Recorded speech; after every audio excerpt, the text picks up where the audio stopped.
I had an interesting experience when David used alcohol when he was 14 years old. It was the first time we'd left him home, but he was such a good kid, you know, and he never was in any trouble, good student, everything was wonderful.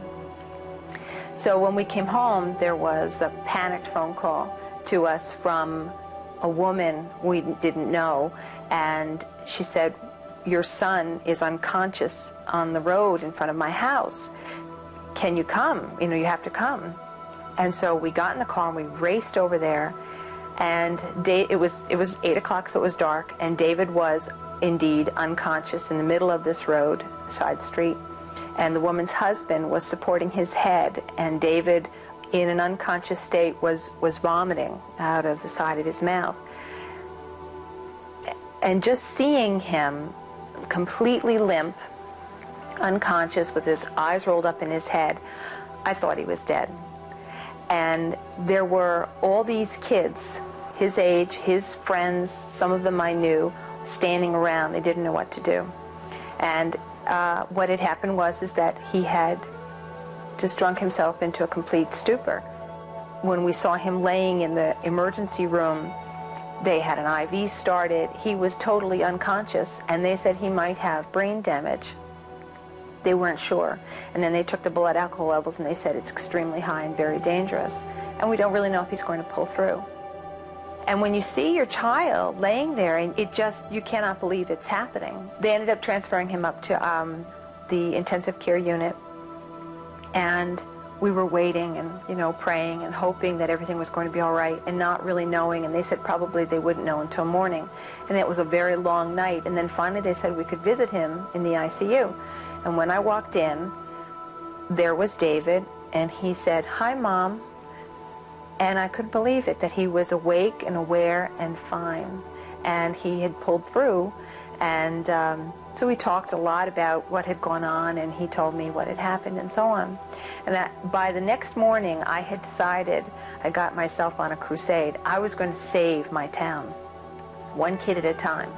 And this kid, who actually was the one who had called me, I called our house, I went to him, browbeat him, and I said, "Give me a list of the kids that were at that party. Their parents need to know." The first real experience I had with drugs was alcohol. I went to a party that my friends and I set up, and I ended up drinking too much.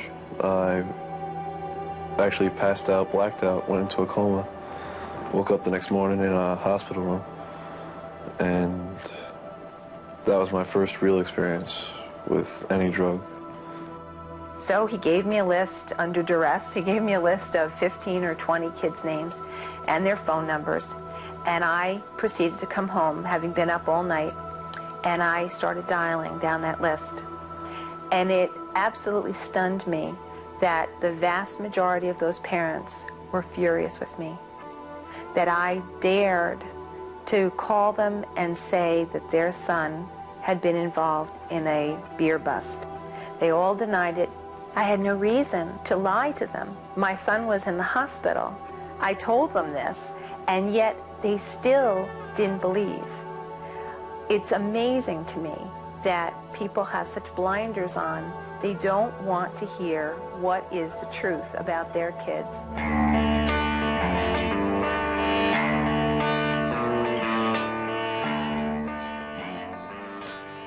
I started using when I was about 14 or 15 years old. I started with drinking. And that was like freshman year of high school. A little bit towards the end of my freshman year of high school, I started to smoke pot. And starting my sophomore year, I transferred high schools and went into a new high school. From there, I found it was a good way to meet people. If there's a difference in the child's personality, that is the first sign. Child comes home and is really ornery. I mean, all teenagers have their moods, but this is a mood that doesn't go away. If you see them, number one, slipping in school, changing their friends, having new and different behaviors, be aware. Something is different, something is wrong. Now, you can't really attack them. What you really want to do is be vigilant. It's okay to search your child's room if you don't believe what they're telling you the truth. It's okay to set limits for your child. So be aware of the signs of change, differences. School was never a problem. I've been enlightened at what I am so I could figure out how I was able to function. I'm a functioning alcoholic and drug addict, and that's why I was able to still go to class, maintain the grades I did. I was carrying 18+ credits, held down a job, a social life, maintained a family, and my GPA at the time was fluctuated between 3.4 and 3.6 on a 4.0 scale.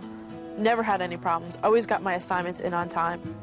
Reality came on April 22nd for me when I was helping out and making one last drug deal for him.